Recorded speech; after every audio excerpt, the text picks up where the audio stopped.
Hello there, it's Shamrocker again. Welcome to the Proud Heretic channel.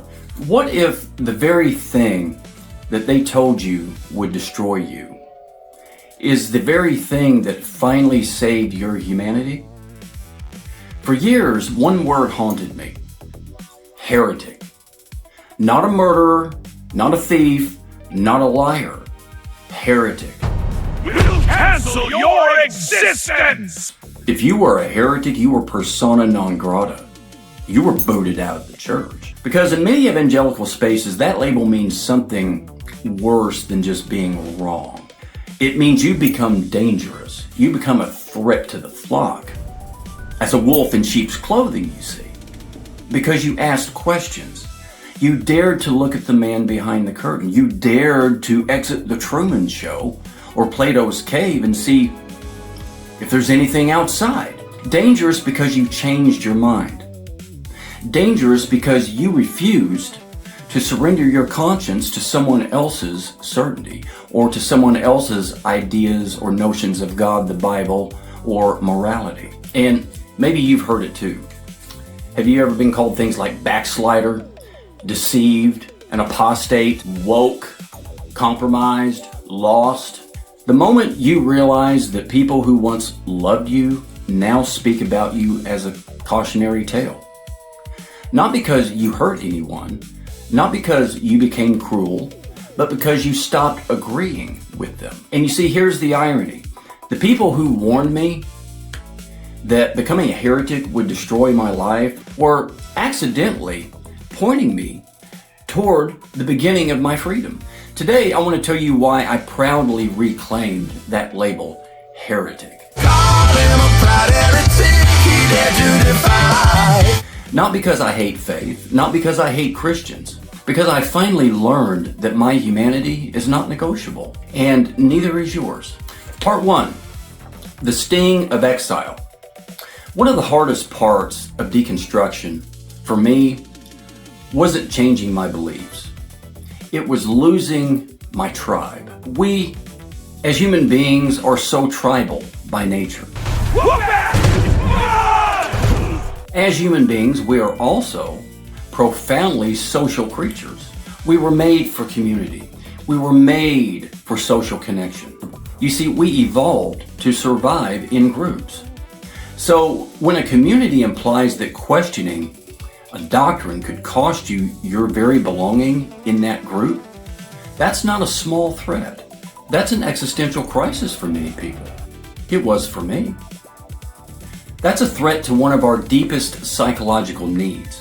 For many of us, the fear wasn't simply, what if I'm wrong? It was, what if I lose everyone? What if my family sees me differently? What if my church sees me differently and wants to give me the boot? What if God sees me differently? Maybe you know exactly what I'm talking about. The stomach knot, the sleepless nights, the panic that comes from asking questions you were told you're not supposed to. Questions like, what if biblical inerrancy isn't true? What if hell isn't what I was taught? What if LGBTQ plus people aren't condemned after all? What if some doctrines, or even the Bible, are simply wrong? You see, in high control systems, these are not treated as merely intellectual questions. They're treated as loyalty tests, identity markers, confirming or validating your belonging in the in-group. And once loyalty becomes more important than truth, then fear, gaslighting, and comfortability with cognitive dissonance become the glue that holds it all together. Part 2, dismantling the architecture of fear. I eventually realized something. Fear was doing an awful lot of work in my mind. Fear of hell, fear of deception, fear of losing God's favor, fear of becoming an outsider or an outcast, fear of being wrong. It was just fear here, fear there, fear everywhere. The system constantly told me, don't trust yourself, don't trust your conscience, don't trust your reasoning. You just need to trust us. We are the authorities. Keep the faith, keep singing. We are God's anointed. Don't you touch God's anointed now. Looking back, that's a powerful form of control. Psychologist Marlene Winell coined the term religious trauma syndrome to describe the anxiety, the guilt, fear of divine punishment, identity confusion, and emotional distress that can result from authoritarian religious systems. Importantly, this is not an attack on religion itself. Many people find genuine comfort, meaning, and community in faith. The issue here for me is not faith. The issue is fear, manipulation, gaslighting, and control, or spiritual abuse. When belief is maintained primarily through threats of punishment, social isolation, or eternal consequences, it can become psychologically damaging. And I speak from experience, after having spent most of my life in it. I remember realizing one day, if a belief is true, why is it so terrified of questions? Why does truth need protection from my curiosity? That question changed everything for me. Because I found out that curiosity is not the enemy of faith. Curiosity is how truth is discovered. And once I stopped fearing the questions, the walls started cracking. Part 3. The intellectual freedom of the outcast. One of the strangest things about becoming a quote-unquote heretic was how much mental energy I suddenly got back. It was such a relief.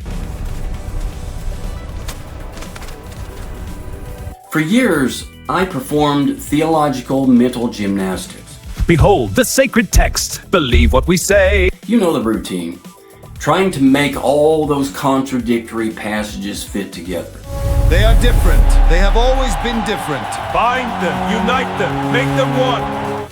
Trying to defend things that felt morally troubling, such as the genocide, endorsing slavery, and so on and so forth. Or trying to explain why a loving God would have created an eternal torment for most of the humans that he ever created, amounting to billions and billions of souls.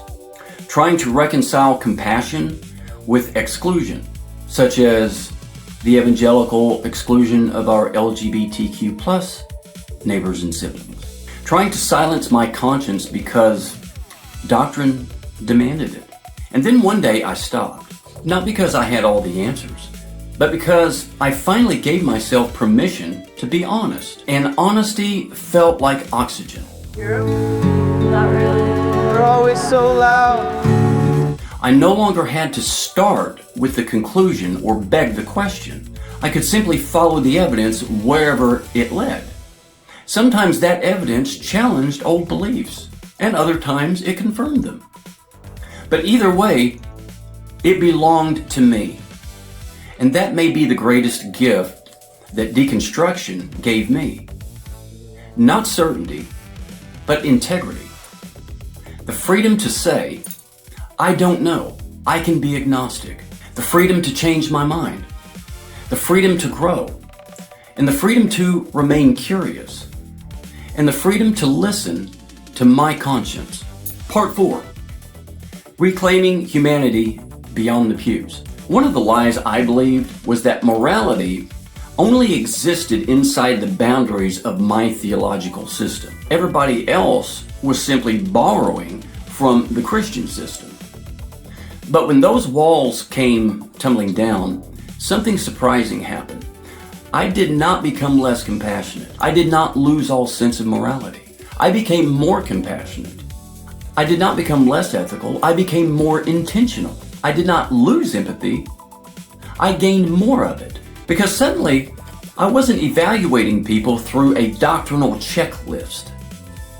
I was seeing actual human beings, people with stories, people with wounds, people with hopes and dreams, just like me, people who deserved dignity and equal rights, regardless whether they believed exactly as I did or not. And perhaps nowhere was this more obvious than in my relationships with LGBTQ plus people. The more I listened, the more I learned. The more I discovered that real people rarely fit into our binary or simplistic theological categories. Humanity is way too complex for that. You see, reality is complex. It's more beautiful. It's more human. And when you stop trying to force people into a system, you finally get to know them for who they are. And that's a beautiful thing. Part 5. The new definition of heretic. So, what is a heretic?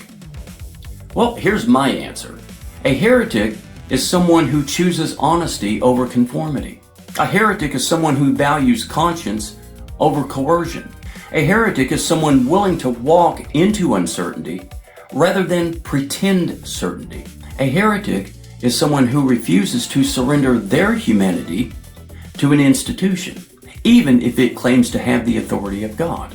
You see, throughout history, nearly every major reformer was called a heretic by somebody at some time. The label says less about the person receiving it than the system or the person assigning it. Today, I wear it differently. Maybe you're becoming more fully human than you've ever been before. And if that's what makes me a heretic, then I proudly accept and reclaim the title. Hilariously. And if you're walking through deconstruction, reconstruction, or learning to trust yourself again, then feel free to subscribe or like below. And thank you for your time and attention to this episode of Deconstruction Diaries. And until next time, keep asking questions. Peace. Colored inside every line they drew, but trauma spoke fuck dogma too. Call him a proudy